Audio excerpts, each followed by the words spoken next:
दोस्तों नमस्कार। स्वागत है आपका हमारे इस YouTube मंच पर।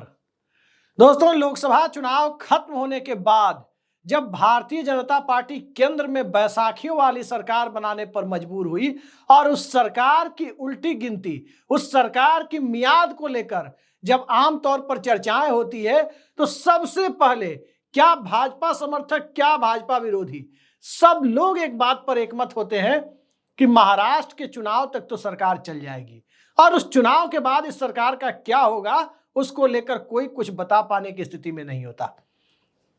आप सबको पता है कि महाराष्ट्र, हरियाणा और झारखंड, इन तीन राज्यों के चुनाव नवंबर के महीने में, नवंबर दिसंबर के महीने में होने हैं। ज्यादा संभावना है कि नवंबर में ही होगा। और इन तीन राज्यों में सबसे बड़ा लिटमस टेस्ट, इस देश में आर्थिक तौर पर सबसे संपन्न माने जाने वाले राज्य महाराष्ट्र के चुनाव को लेकर है। महाराष्ट्र के चुनाव में भारतीय जनता पार्टी का सबसे बड़ा लिटमस टेस्ट इसलिए है क्योंकि लोकसभा चुनाव में भारतीय जनता पार्टी बुरी तरह वहां हारी है। Bharatiya Janata party single digit में सिमट गई है। और महाराष्ट्र के चुनाव की बात करें, विधानसभा चुनाव की, तो जिस तरह से पार्टियां तोड़ी गई, जिस तरह से उद्धव ठाकरे की पार्टी पहले शिवसेना तोड़ी गई, बाला साहब की विरासत को खंड खंड किया गया, जिस तरह से मराठा छत्रप शरद पवार की पार्टी को खंड खंड किया गया, इन दोनों का सिंबल बागी गुट को दिया गया। उसी बागी गुट को जो नरेंद्र मोदी और अमित शाह के साथ जाकर के सत्ता में बैठ गया। उसके बाद से महाराष्ट्र में 50 खोके एकदम ओके का कथित नैरेटिव आपने सुना। उसके बाद आपने तमाम तरह से गुवाहाटी मॉडल के बाद के तमाम तरह से राजनीतिक धोखे की कहानियों को सुना। लेकिन अब तो बात अहमद शाह अब्दाली तक आ गई है। और आज जो बात उद्धव ठाकरे ने कही है, उसके कितने बड़े सियासी निहितार्थ है, उसे समझने के लिए ज्यादा दूर जाने की जरूरत नहीं है। अमित शाह को अहमद शाह अब्दाली का राजनीतिक वंशज कहा है उद्धव ठाकरे ने। और अहमद शाह अब्दाली का इस्तेमाल क्यों किया गया, यह बात किसी से छिपी हुई नहीं है कि पानीपत की तीसरी लड़ाई 1761 सबको याद है। सामान्य ज्ञान जिसका भी थोड़ा बहुत है उस सबको याद है कि 1761 में मराठा बनाम अहमद शाह अब्दाली की लड़ाई हुई थी। पेशवाओं की भूमिका की बात होती है और पेशवाओं को महाराष्ट्र में आमतौर पर ब्राह्मणों के साथ निरूपित किया जाता है। मराठा वर्सेस पेशवा की सियासत, पेशवाई नए तरीके से करने की कोशिश होती है। उसमें देवेंद्र फडणवीस ब्राह्मण समाज से और अमित शाह को एक नए तरीके से निरूपित करने का काम उद्धव ठाकरे कर रहे हैं। यानी महाराष्ट्र की राजनीति में पहले से ही भारतीय जनता पार्टी के खिलाफ लोगों का मिजाज बना हुआ दिखाई दे रहा है। उस मिजाज में अब चुनाव करीब आ गया है, 2.5-3 महीने बाद वहां वोटिंग होनी है, तो बिल्कुल एन मौके पर अपनी तरफ से तड़का लगाने की कवायद उद्धव ठाकरे कर रहे हैं। ये अलग बात है कि भाजपा के लोग भी पीछे नहीं है, शिंदे गुट के लोग भी पीछे नहीं है, अजीत पवार के लोग भी पीछे नहीं है। लेकिन उद्धव ठाकरे के बयान हो, अमित शाह की तथाकथित चाणक्य नीति हो, देवेंद्र फडणवीस को किनारे किए जाने का सवाल हो, देवेंद्र फडणवीस की संभावित राष्ट्रीय भूमिका का सवाल हो, इन सब को इतर रखते हुए जमीन पर महाराष्ट्र के चुनाव में क्या चल रहा है, सियासत किस दिशा में घूम रही है, ये जानना बड़ा दिलचस्प हो जाता है।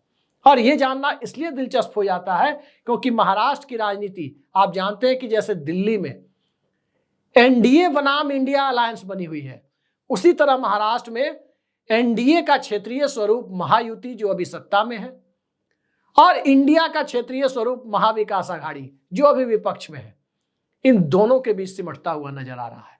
और इन दोनों ने अपने अपने राजनीतिक ताकत का प्रदर्शन लोकसभा चुनाव में किया। थोड़ी बहुत साख बची तो एकनाथ शिंदे गुट की बची। ये अलग बात है कि सिंबल के झोल के कारण साख बची। एक कैंडिडेट तो 48 वोटों से चुनाव जीता। अब वो जीता या कैसे जीता ये हमारे दर्शक ही ज्यादा बेहतर बता पाएंगे, खासकर जो उस इलाके के, मुंबई के उस इलाके के होंगे। लेकिन अभी जो परिस्थितियां विद्यमान है उन परिस्थितियों पर गौर करें, 2-3 बातें साफ हो जाती है। पहली, महाराष्ट्र में सीधा सीधा एज दिखाई दे रहा है महाविकास आघाड़ी को, बढ़त दिखाई दे रही है महाविकास आघाड़ी को। सीटों को लेकर वहां कोई झगड़े जैसी स्थिति नहीं बनी है। लोकसभा चुनाव में जैसे शांतिपूर्ण तरीके से सब कुछ हो गया, विधानसभा चुनाव में भी वही दिख रहा है। लेकिन क्या महायुति में एकनाथ शिंदे, देवेंद्र फडणवीस और अजीत पवार के बीच सब कुछ ठीक ठाक है। अजीत पवार तो सार्वजनिक तौर पर अपनी हताशा और निराशा का प्रदर्शन एक बार ये कहते हुए कर चुके हैं कि उनके घर में उनके बच्चे भी पूछते हैं कि उनके नाम के आगे लगा हुआ उप कब तक लगा रहेगा।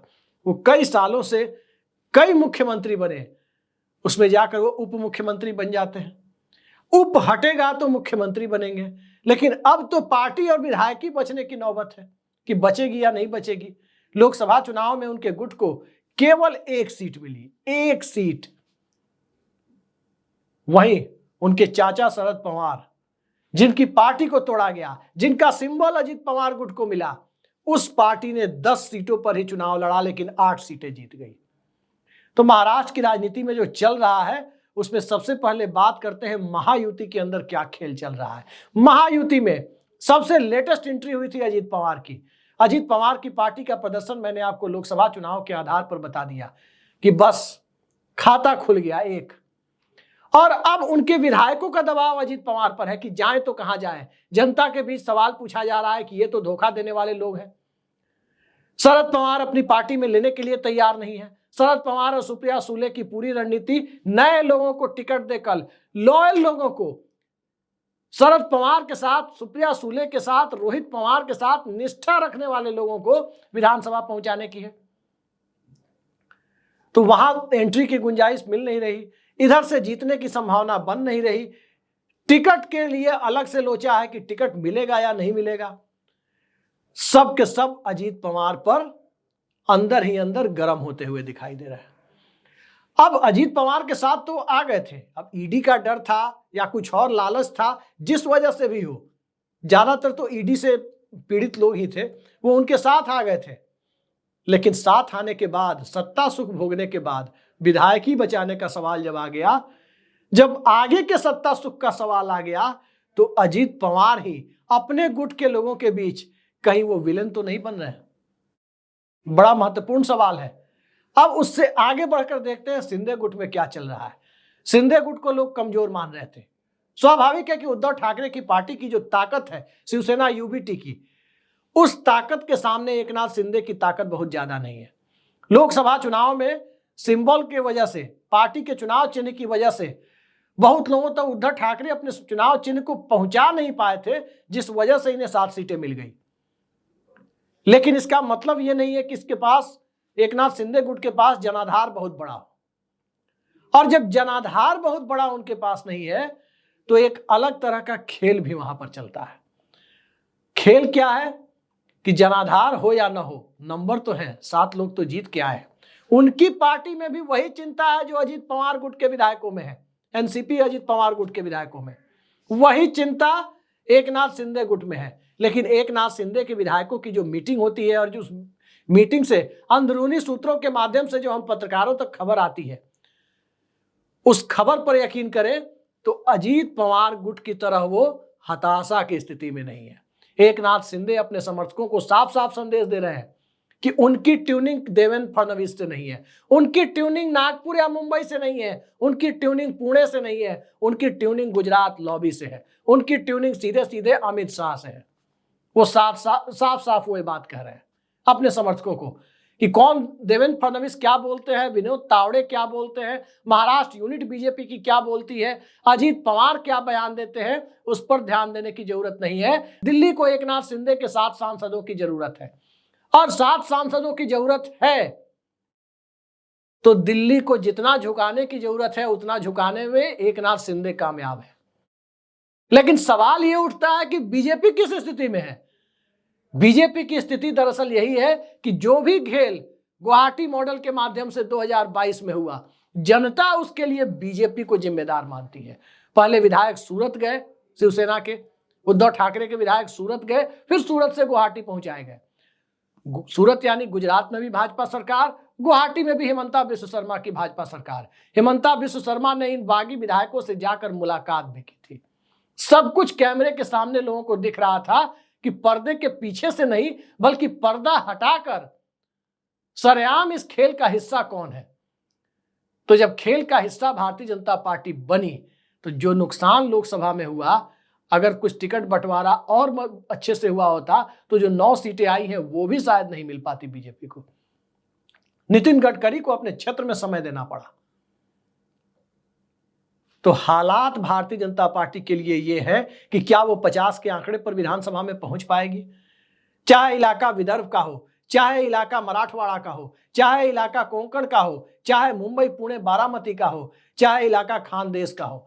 हर इलाके में महाराष्ट्र में भारतीय जनता पार्टी अभी अपने लोकप्रियता के सबसे निम्नतम स्तर पर है, सबसे निचली पायदान पर है। देवेंद्र फडणवीस मराठी मानुष के बीच अब वो अपील नहीं रखते जो कभी वो रखते थे। मराठा आरक्षण और मनोज जारंगे पाटिल का एक मुद्दा अलग से है। शरद पवार भी मिलने गए थे आज एकनाथ शिंदे से, और उस मुलाकात का एक एजेंडा जो खुलकर तो नहीं आया है, लेकिन कहा यही जा रहा है कि मराठा आरक्षण के मुद्दे को पुश करने गए थे। स्वाभाविक है कि मराठा समाज के ज्यादातर लोग एनसीपी और कांग्रेस के, शिवसेना के वोटर हैं, और शरद पवार मराठा कम्युनिटी के, जो महाराष्ट्र में 32% मानी जाती है, उसके सबसे बड़े और ताकतवर नेता माने जाते हैं। तो इस हालात में महाराष्ट्र में वो जाकर के एकनाथ शिंदे से मिल रहे हैं, वो अपनी राजनीति कर रहे हैं। मराठा आरक्षण एक सेंटिमेंटल मुद्दा बन चुका है, मनोज जारंगे पाटिल एक पोस्टर बॉय बन चुके हैं। लेकिन सवाल ये उठता है कि इस गठबंधन के अंदर जो गांठें बनी हुई है, बीजेपी कितनी सीटों पर लड़े, शिंदे ज्यादा से ज्यादा सीटें चाहते हैं, अजीत पवार अपने लिए सम्मानजनक सीटें चाहते हैं, क्या ये हो पाएगा? तीनों की डिमांड को देखें तो महाराष्ट्र विधानसभा में 288 सीटें हैं, और तीनों की जितनी डिमांड है, उन डिमांड को जोड़ करके देखा जाए तो ये 370 के आंकड़े को पार कर जाता है। स्वाभाविक है कि तीनों को अपने अपने डिमांड से नीचे आना होगा, लेकिन भारतीय जनता पार्टी तो ये देख रही है कि उसके विधायकों की संख्या कितनी होगी। और भारतीय जनता पार्टी जब ये देख रही है कि वो इस गठबंधन में बड़े भाई की भूमिका में रहे, महायुति यानी एनडीए में बड़े भाई की भूमिका में रहे, तो क्या जनता उसे बड़े भाई की भूमिका में रखने के लिए तैयार है? दरअसल दो खेल अंदर चल रहे हैं बीजेपी के। एक खेल जो महाराष्ट्र के लोग चाहते हैं, महाराष्ट्र के मतलब बीजेपी के लोग चाहते हैं, उसमें यह है कि भारतीय जनता पार्टी, महाराष्ट्र भाजपा यूनिट जो चाहती है कि बीजेपी, जो महाराष्ट्र की भाजपा है, वो ज्यादा से ज्यादा सीटें लड़े, ताकि विपक्ष में भी बैठे तो सबसे ज्यादा विधायक महायुति के अंदर बीजेपी के हों। वहीं दूसरी तरफ एकनाथ शिंदे का कहना है कि सरकार का नेतृत्व वो कर रहे हैं, चेहरा उनका है, उनके चेहरे वही मराठा समुदाय को भी रिप्रेजेंट कर रहे हैं, जो सबसे ताकतवर मराठा समुदाय माना जाता है पूरे महाराष्ट्र के भीतर, तो ज्यादा सीटें उन्हें मिलनी चाहिए। देवेंद्र फडणवीस इसके लिए तैयार नहीं है, लेकिन देवेंद्र फडणवीस ये भी जान रहे हैं कि अगर भारतीय जनता पार्टी एक तो सत्ता में आ नहीं रही है, सत्ता में आने की संभावना दिख नहीं रही है, अंतिम समय में चमत्कार हो जाए तो अलग बात है, लेकिन देवेंद्र फडणवीस को बखूबी ये बात पता है कि बीजेपी सत्ता में आने की सूरत में नहीं है, और गलती से खामखा वो सत्ता में आ भी गई तो गुजरात लॉबी देवेंद्र फडणवीस को चीफ मिनिस्टर नहीं बनने देगी। उनका नाम भाजपा के राष्ट्रीय अध्यक्ष के तौर पर भी चल रहा है, लेकिन कहा जा रहा है गुजरात लॉबी को उनका नाम पसंद नहीं है। अंदर खाने एक तीसरी कवायद भी है, कुछ पार्टी का झगड़ा है, चुनाव आयोग, कोर्ट, सब सारी चीजें हैं कि शिवसेना का और एनसीपी के सिंबल का मामला है। खेल दरअसल ये चल रहा है, और कहा जा रहा है कि उसमें बीजेपी के बड़े नेताओं की सहमति हो सकती है। खेल ये चल रहा है कि एक तीर से दो निशाने साधे जाए, देवेंद्र फडणवीस को किनारे लगा दिया जाए, और इसके साथ साथ यदि चुनावी हार भी मिलती है तो उस हार का ठीकरा भी किसी और के ऊपर फोड़ दिया जाए, यानी गुजरात लॉबी अपने सर पे हार का ठीकरा भी ना ले, देवेंद्र फडणवीस किनारे भी हो जाए और चुनाव भी निपट जाए। इस थ्योरी को महाराष्ट्र के कई पत्रकार बल देते हुए दिख रहे हैं। कहा जा रहा है कि एक तरफ एकनाथ शिंदे को भारतीय जनता पार्टी में चुनाव के पहले शामिल करने की कवायद है, अगर ये पार्टी के विवाद वाला मामला अगर कोर्ट केस में नहीं है तो उसे शामिल करा लिया जाए शिवसेना के शिंदे गुट को बीजेपी में, और शिवसेना का शिंदे गुट जब बीजेपी में चला जाए तो एकनाथ शिंदे को मुख्यमंत्री पद का उम्मीदवार घोषित कर दिया जाए। अब इस कवायद में एक तीर से दो निशाने हो गए, देवेंद्र फडणवीस भी किनारे, यानी गुजरात लॉबी की जो कथित इच्छा है वो भी पूरी हो गई, और दूसरी मराठा चेहरा भी मुख्यमंत्री पद के लिए मिल गया, जो ऑलरेडी मराठा समाज से ही आता है। और वो मुख्यमंत्री पद पर आसीन पहले से ही है। ये कवायद एक अलग चल रही है। तीसरी कवायद भी एक चल रही है, और तीसरी कवायद ये है कि उद्धव ठाकरे को कमजोर करने के लिए, चूंकि अब शिवसेना का सिंबल शिंदे गुट के पास है, तो शिंदे गुट के अध्यक्ष पद पर राज ठाकरे को इस पार्टी में लाकर ताजपोशी करा दी जाए पार्टी के अध्यक्ष पद पर, और ठाकरे बनाम ठाकरे की सूरत तैयार की जाए।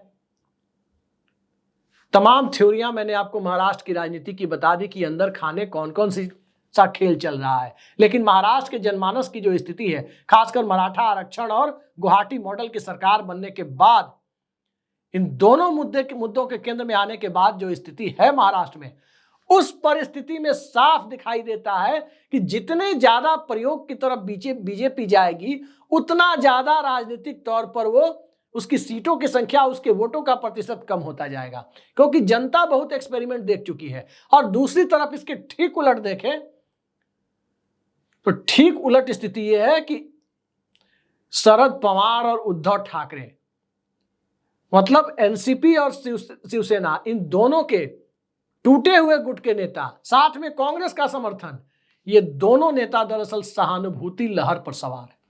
इन दोनों के पक्ष में एक बहुत बड़ी सहानुभूति लहर चल रही है। उस सहानुभूति लहर का मुकाबला करने के लिए अब भले ही एकनाथ शिंदे को ही सीएम कैंडिडेट घोषित किया जाए, भले ही देवेंद्र फडणवीस को किनारे लगा दिया जाए, भले ही महाराष्ट्र से आने वाले विनोद तावड़े को ही पार्टी का राष्ट्रीय अध्यक्ष बना दिया जाए, भले ही एकनाथ खड़से को ही सामने लाने की कवायद की जाए, कोई कवायद जब मुद्दा क्षेत्रीय अस्मिता पर आ जाता है, मुद्दा महाराष्ट्र बनाम गुजरात की सियासत पर आ जाता है, मुद्दा वहां आ जाता है कि महाराष्ट्र के प्रोजेक्ट को गुजरात विधानसभा चुनाव के पहले गुजरात में कई प्रोजेक्ट ऐसे जो महाराष्ट्र को मिले थे, उसे कैसे गुजरात भेजा गया, ये सारे मुद्दे जब एक जगह आ जाते हैं तो तमाशा तो एक आदमी ही देख रहा है, नितिन गडकरी। जो हो रहा है वो होने दो, जो होगा वो भी अच्छा होगा, और जो हुआ वो भी अच्छा हुआ। ये सारे खेल के बीच नितिन गडकरी एकदम महाभारत के संजय की तरह इस पूरे खेल को शांतिपूर्वक देखते हुए दिखाई दे रहे हैं। तो महाराष्ट्र चुनाव के बाद दिल्ली की कवायद आसानी से समझ में आ रही है कि महाराष्ट्र, हरियाणा और झारखंड के चुनाव जैसे ही नवंबर में संपन्न होंगे, खेल तो दिल्ली का शुरू होगा, क्योंकि हरियाणा में भी स्थिति अच्छी नहीं है, झारखंड में भी स्थिति अच्छी नहीं है, और महाराष्ट्र में तो भारतीय जनता पार्टी की स्थिति सबसे बुरी बताई जाती है। उस हालात में एक मजबूत प्रदेश में इंडिया गठबंधन की सरकार आने के बाद अगले संसद सत्र में सड़क से लेकर संसद तक इंडिया गठबंधन की क्या स्थिति होगी, चंद्रबाबू नायडू और नीतीश कुमार की भूमिका क्या होगी, एकनाथ शिंदे जिन सांसदों के बल पर अमित शाह और बीजेपी के साथ बार्गेनिंग की सूरत में अभी दिख रहे हैं, वो बार्गेनिंग की सूरत वाले सांसद भी उनके साथ बचेंगे या उद्धव ठाकरे के साथ, मातोश्री के साथ अपनी लॉयल्टी सिद्ध करने के लिए उस खेमे में चले जाएंगे। इन सारे सवालों का समय शुरू हो जाएगा। नीतीश कुमार और चंद्रबाबू नायडू की भूमिका आप जानते हैं, उन्हें जैसे ही इंडिया गठबंधन से बेटर डील मिलेगी वो उस गठबंधन के साथ चले जाएंगे। और बेटर डील का समय कब आता है? वो माकूल वक्त होता है इन चुनाव का नतीजा, और चुनाव का नतीजा किस दिशा में जाता हुआ दिख रहा है, ये इस बात से ही अंदाजा लगाया जा सकता है कि जहां एक तरफ सत्तारूढ़ महायुति में एकनाथ शिंदे, अजीत पवार और बीजेपी के बीच तमाम तरह की संभावनाओं को लेकर अंदर खाने बहुत जबरदस्त मंथन की स्थिति है, पार्टियों के भीतर भी, गठबंधन के भीतर भी, वहीं महाविकास आघाड़ी की स्थिति आप देख रहे हैं। राहुल गांधी के पक्ष में संजय राउत बोलते हैं, उद्धव ठाकरे फ्रंट पर कैप्टन की तरह, कप्तान की तरह बैटिंग कर रहे हैं, और वो तो सीधे सीधे गुजरात लॉबी और अमित शाह से लोहा ले रहे हैं, सीधे सीधे वो नरेंद्र मोदी को चुनौती दे रहे हैं। और इन सब के बीच जमीन पर वोटर्स को बूथ मैनेजमेंट का काम, जमीन तक वोटर्स को बूथ तक कैसे लाया जाए, लोकसभा चुनाव में जीत के बावजूद जो कसर रह गई थी, जो और बड़ी जीत हो सकती थी इंडिया अलायंस की, उस स्थिति को विधानसभा में कैसे सुनिश्चित किया जाए, इसकी जिम्मेदारी लेकर शरद पवार जमीनी स्तर पर काम कर रहे हैं। यही एनडीए गठबंधन का सबसे बड़ा डर है, यही गुजरात लॉबी की सबसे बड़ी चिंता है, और उसे यह भी पता है कि सीबीआई और ईडी के सहारे खेला जाने वाला खेल अब उसका पटाक्षेप करीब करीब तय हो चुका है। महाराष्ट्र उस खेल का खात्मा कर देगा और शायद दिल्ली में सत्ता परिवर्तन भी करा देगा। देखते हैं आने वाले वक्त में क्या होता है। लेकिन महाराष्ट्र की राजनीति जितनी दिलचस्प है, उससे ज्यादा दिलचस्प आने वाले वक्त में होने जा रही है। आज के लिए इतना ही। नमस्कार।